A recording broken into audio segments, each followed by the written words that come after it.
YouTube channel.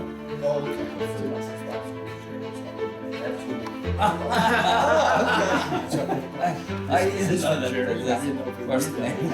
Oh, okay.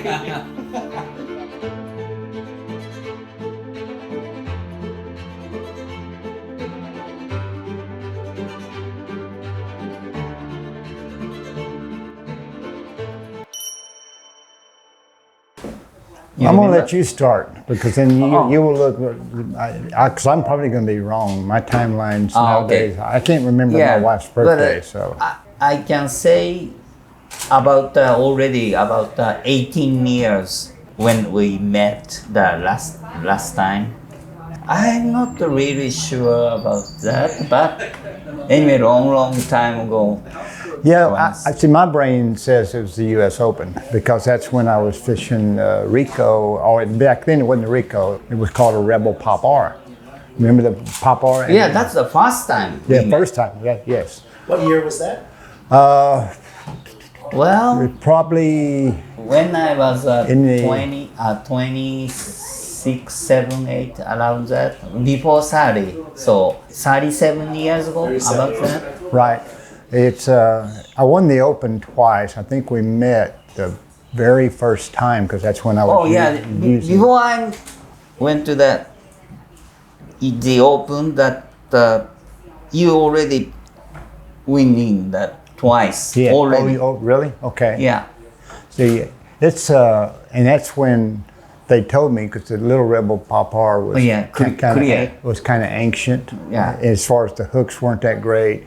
The tail wasn't that great, and Norio working with Jennifer Frederick, who owned the Rico, and he said, I can make you better, make you a better bait. Yeah. And I said, yeah, I love it because I was running out of them. I owned the last few that were in the whole country of those others. As over time, I started buying them up as I traveled. One of my guide clients is the one that taught me how to use it. I'd never seen it fish fast like that. And that was the difference. Traditionally, this was called a chugger. Mm-hmm. But chugger. Yeah, but this, due to its design, the lower lip was designed a little different, and I call it more of a spitter. Mm-hmm. And it made a different sound in the water, and you could work it real fast. Spitter. Yeah. Mm-hmm. Yeah. You know. Yeah, like that. Spitter. Yeah, right. So, and that's when he came in, and the first ones that I got back from Norio just blew me away. Wow. Yeah. We designed them, and I kept fishing them. The Open. I didn't tell anybody what bait I was throwing because fishermen back then we kept it a secret, right? Oh yeah. There was no television. Yeah, that. So they'd give it away, so you lied about it. Oh, a topwater bait, but real slow, and that kind of thing. And as time went by, you remember Zell Rowland? Zell Rowland. Yeah. Yes. He's the one that made it go public, and I threatened him with his life. He using that popper. Yeah. Then changed this. Then that, yes. Oh. Maybe the Michael. I don't. Yeah, remember. Michael. Yeah. Yes. That's for Japan side, named the Michael. Right. The U.S. side, Rico. Okay. But anyway, he eventually won the tournament in Tennessee, Chattanooga, Tennessee, and Chickamauga, and his biggest tournament he ever won in his life. And he spilled his guts out, for telling him. But then it went all over the country. Yeah. Oh. Yeah. I see. It went mainstream. So, and then other people started to copy it. Remember Don Ivino? What do they call Don Ivino? Yeah, Ivino. Yeah. Don Ivino. Yeah. I know. Right. Doodling. Yeah. The person. Yeah. But he made one. Oh yes. He copied it. He copied it. Yes. Oh, you remember well, huh? Yes. I remember all that stuff because that's my tools of, feeding myself with these. They were so important back then. If you had it gave you an advantage, and in tournaments, you fished a lot of tournaments. I think it's all up here. It's more science, figuring out the fish. But to me, that was a magical lure. It was the Rico. It was just, Yeah. I come close to winning 2 more tournaments on it. Oh, really? Yeah. Good. And one of them, I would have won it, except one of my fish. Remember, you get to weigh in, and you open your live well, and they jump back in the lake. Ooh. Yeah. And I ended up losing it by 12 ounces. It was on the Rico. Rico. Yeah. So, So you always using a very fast and the twitch retrieve? Yes. Yeah, very fast. I've changed other in this when they're spawning now. I'll slow it down. They like it just sitting still. Smallmouth seem to like it both ways. Sometimes fast and slow, so sitting still. Both way, but you work it fast, but then you stop it. And when it stops, you just let it sit there, and the ripples start to go out. Yeah. And then, they come up in the smallmouth too. Yeah. What's your favorite way to fish it? I like a very slowly to closer to the bank, like Right. Floating bag and skater like that. Then the pop. Yeah. Because this lure can dive a little bit, puff, Yeah. puff, then walking down, Right. so slowly. Yeah. So comes near the rocky bank and under the tree. Under trees. Yeah, shade area. We all are different as anglers, and I always fished. This is my favorite color. Was kind of I think that's the little light green back. Light green back. Are you? Yeah, that was my favorite color of all. And I always used 17-pound test my line. I would never throw it on line less than 17 pounds. Wow. You tie it directly to it, the eye of it, and then I'd take the knot and push it down to the very, very bottom. Oh. And then it would stay on top more. Oh, I see. Yeah. And that, so we all kind of learned different ways. You fished it different, I fished it different. Oh. But that was most people didn't fish it fast back then. Most people fished it pop, slow, stop, pop, pop, Because that was, before the lure, we fished chuggers, and that's the way you fish chuggers. Well, in the early days, I made my career mostly on 2-pound bass, to be honest. But also back then, we started, the limit was 10 fish. Back when you fished, was it 10 or 7 fish? Limit. 5, 6. Really. Okay, that so was a Kentucky. Kentucky was 6 for some reason. Yes, when you won. Yes. Yeah. And and now it's down to 5. Well, every time they took a bass away, you couldn't outnumber a guy that caught a few big ones. But over a 4-day tournament back then, if I could keep 7 or 10, even if a guy was catching a few big ones, then you could outnumber him over time. And they didn't have cuts, so you were going to be there. You had time 3 or 4 days to catch him. Now they have cuts. And so if you don't make that first cut, you don't have time to catch him. So over time, I've had to go from 2-pounders to fishing for 4-pounders. Now, and the anglers have gotten better. Have the anglers gotten better in Japan? I know they are, because they come over here and kick our butt a lot. Yeah. The anglers have gotten better, so that means the bar of excellence has gone up. You've got to catch more and bigger ones. And so I've had to change to catching bigger ones. And that means fishing bigger baits. You used to have a weigh limit every day. Well, when you're fishing for big fish, you're not always going to weigh limit every day. The big fish, they feed in a smaller window of time during the day, maybe once or twice for an hour. Little fish tend to feed more often. That's why we tend to catch more of them. But I've had to change, and the number one thing is slowing down. I've had to slow down. Slowing down. Yeah, and if I had to pick one thing that's helped me do that, is those power pose. Do they use power pose in Japan very much? Yeah, not very much, but some people use it.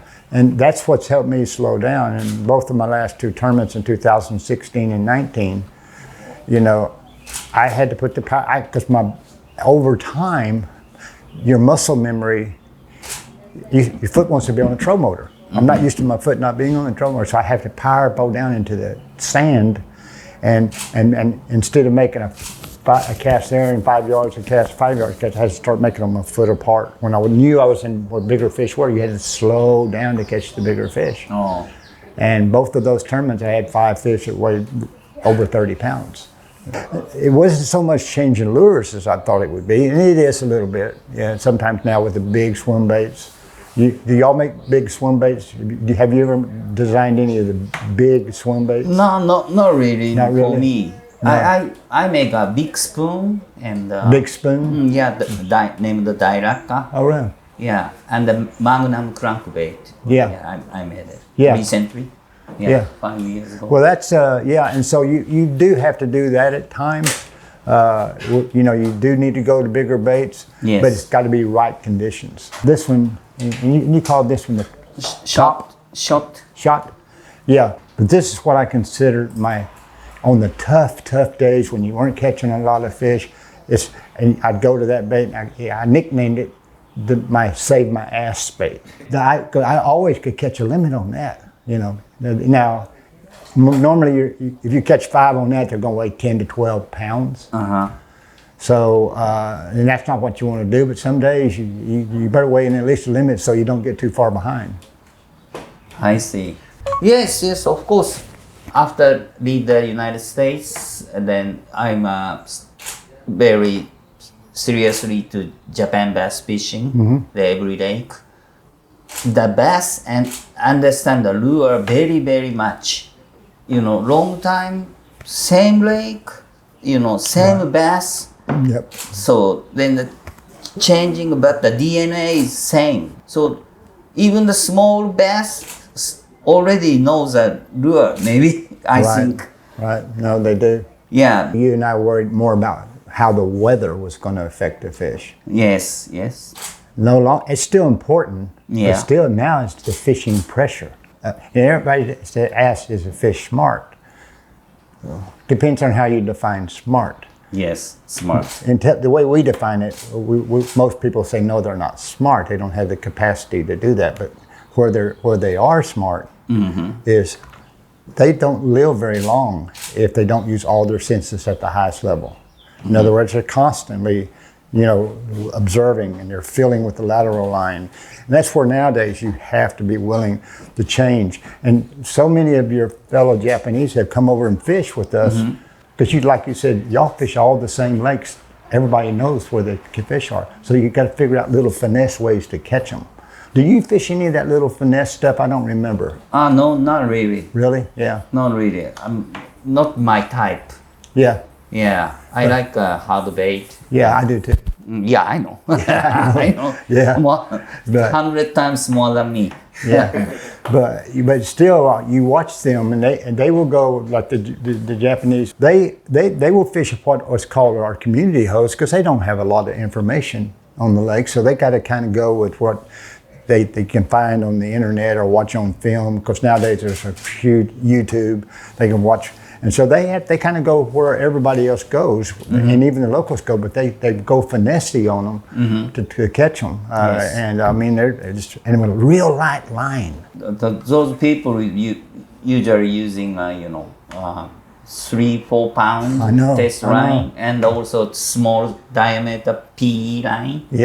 Yes, and I can't do that. Yeah, they just growing up using those tackle. Yeah, yes. Yeah, when they started the bass fishing, so already, very finesse. I know. I see. I can't even, that light line, I can't even feel it in my fingers to tie a knot. Of course, my eyes are not as good as they used to be either, so I'm going, trying to tie a knot. Well, anyway, those people, very good for the electronics, the depth finder and the live scope. Oh yes. So when they search the fish, how this fish can bite, Yes, they watch their behavior. So then started such a small lure, then I can't do. I can't either. You still not using the plastic one, but sometimes already use? That's another way I've had to change. I'm a power angler. I fish fast. I fish big lures. Yes. But now I've had to start slowing down and fishing some of the soft plastic stuff more. The last tournament we had, I was throwing actually a small crankbait the first day, and I only caught 5 that weighed 8 pounds. So that's not very good. The next day, I went to a plastic worm. And in same area. And I caught 5 that weighed 18 pounds. Oh, that's a big difference. At times you got to change. I didn't change fast enough. All the young, they asked me, you know what MLF is? It's where all the older MLF went to.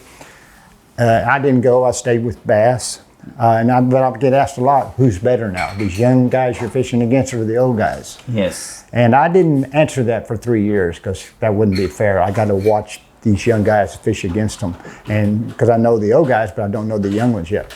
And nowadays I would tell them that there's maybe 3 or 4 guys that went to MLF that can still compete in bass. The rest of them can't. These young guys are so much better. These college kids that are coming into the deal, they're so much better. Oh. And there's one reason. They're not, the old guys are specialists. And in other words, if Denny Barr or Tommy Biffle win a tournament back then, what did you think, how were they fishing? Free. Exactly. David Fritz won a tournament back then, what was he doing? Crank. See, and that was our key. We were very good at 1 or 2 things, but if that wasn't working, we weren't very good. These young guys aren't that way. These young guys can do it all. Oh, yeah. They can sight fish. They can fish 4 or 5 pound test line, or they can be a power angler like me. They can throw big crankbaits. They can throw jerk baits. They're very good with electronics. Most of them are not specialists.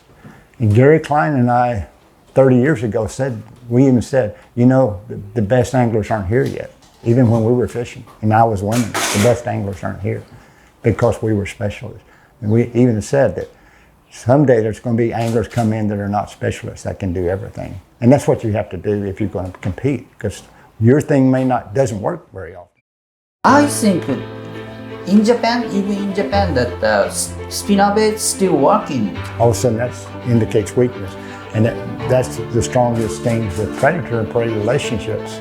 It's kind of like I said, you have to allow today to naturally unfold. Don't try to force it to be what you want it to be. But what I learned from Norio and Takahiro Omori and others was, and we know this, the Japanese culture is a very observant culture.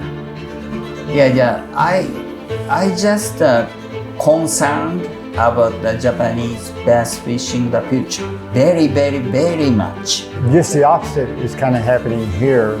Still to this day, one of my favorite audiences has been the Japanese, audience.